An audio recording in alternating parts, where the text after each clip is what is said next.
And so with that one then, so that slow, steady press, right? Kerbang, and you just trap the trigger all the way back. And easily reset the spring. Don't let your finger fly off. Go.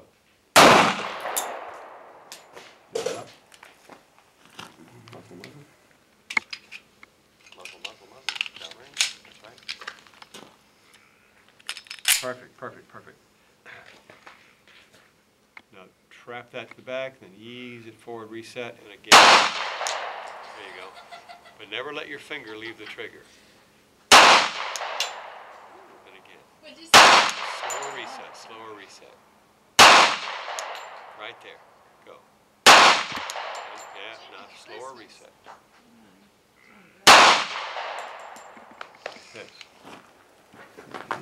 Nice hits. Well, that stance is one thing. I'm not bringing in home any boys. Wow, Dana. It's a miracle.